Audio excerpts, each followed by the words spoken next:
Hey YouTube world, welcome back. Today we're going to talk about a cool and exciting way on how to write goals. Stay tuned.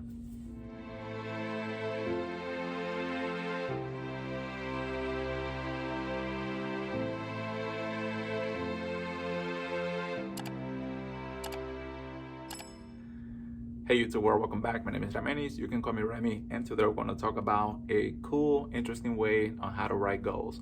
But before we get to it, let's remind ourselves of the rule, which is not to accept or reject anything from the start. Allow for the information to come in, let it hit you, and then push it back out with a decision to accept it, reject it, or just take parts of it, and the rest of it you can simply leave it out. And as usual, I do bring you a cigar of the day, and today that cigar is La Aurora 115. 115 meaning that they're celebrating their 115 years of being in the market, which is an outstanding accomplishment. It's a great company. It's from the Dominican Republic. La Aurora is definitely one of my favorite makers. And this cigar right here is probably the favorite that I've had of them.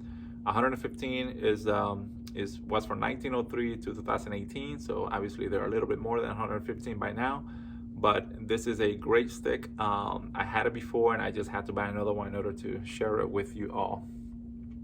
But to get back into topic in the sense of goals, and we all know how important goals are, right? We hear it, we've heard it since we were young, since we went to school. Obviously, at work, we hear it all the time, or just in any aspect of life. We understand that goals are crucial, goals are important. But knowing about it is one thing.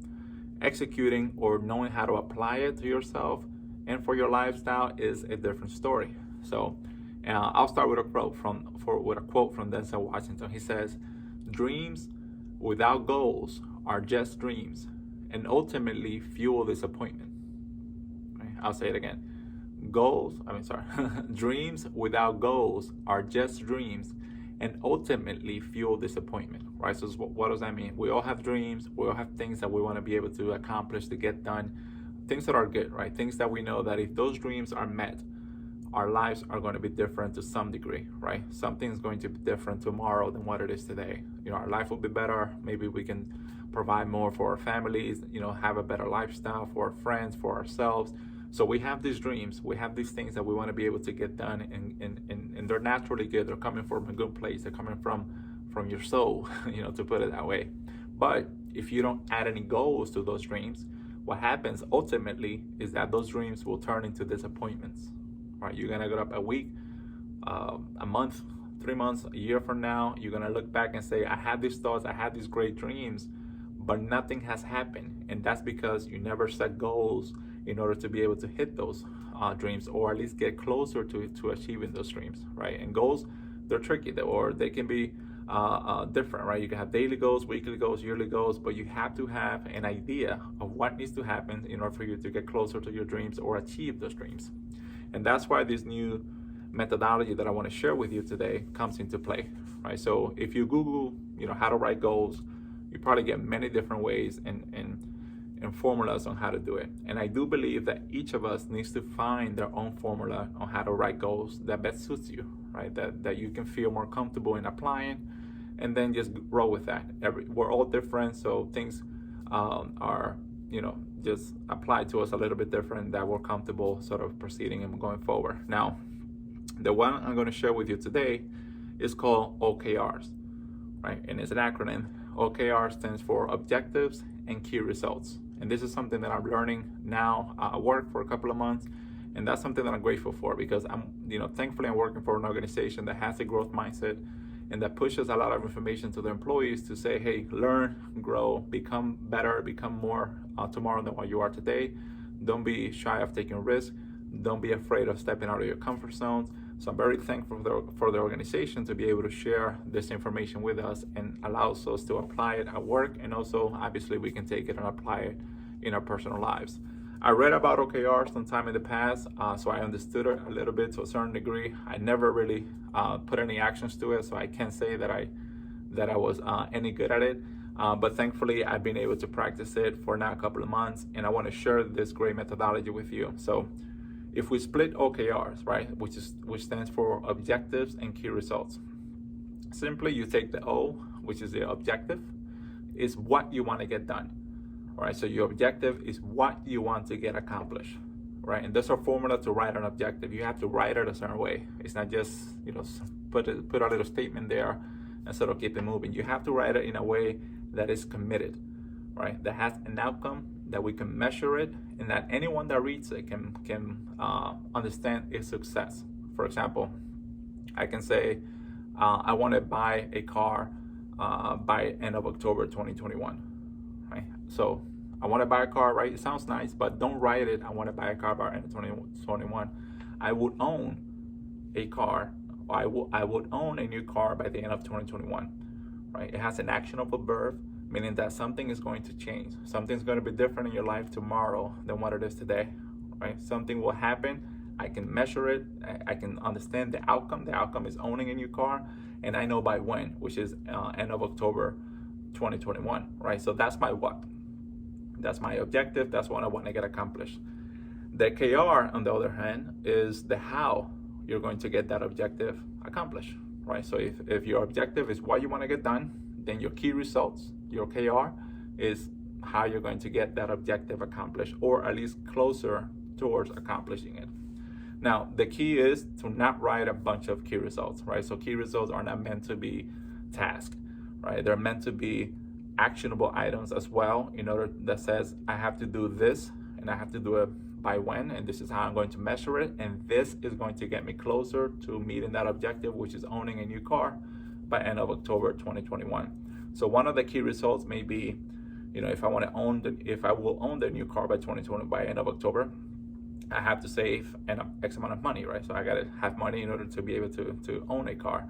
So I'll say one of the key results is save $3,000, right, by September 30th, 2021, right? That key result is clear.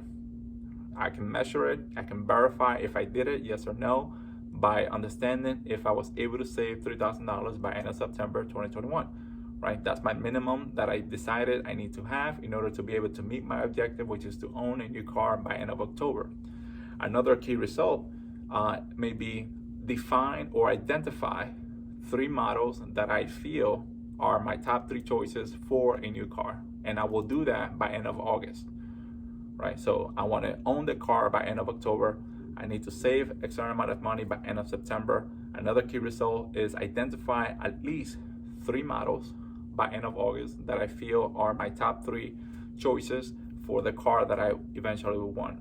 Now, another key result may be complete the test drive of all 3 models also by September 30th, 2021, right? So I have one of the key results was to identify the models. Another one was to complete the test drive, right? And notice that I say complete the test drive. I'm not saying I will schedule an appointment for a test drive. I'm going to call the dealer. Those are tasks. Those are things that obviously needs to happen, but I don't need to write those because that's not what's going to tell me that I moved the needle, right? I need to write the key results for the action that moves the needle. Calling the dealer to set up an appointment for the test drive, that doesn't move the needle. Actually, completing the test drive moves the needle and gets me closer, right, to not only identifying the model that I want, but gets me closer to ultimately owning that car. So that's the key about key results, no pun intended, right? So objective is what you want to get done. It needs to be has to have a verb. It needs to be actionable. It needs to be transformative, right? I need to be able to understand what success is, and I need to have a deadline. And then key results are simply the how I'm going to get that objective accomplished, right? And do not try to write, or don't write more than 5 key results for that objective, right? Those key results can vary between 1 month to 3 months, and you can interchange them. So if the one key result was accomplished within that month that I had the deadline, another one may come up that is the most important action now in order to meet that objective, then I can obviously add more when that time happens. But for that, I would suggest that you look more into OKRs. So you can Google what OKRs are, get more involved into understanding the methodology. It's very simple once you have a good grasp on the fundamentals of it, right? So the O is your objective. Your KR is the key results of how you're going to get that objective accomplished.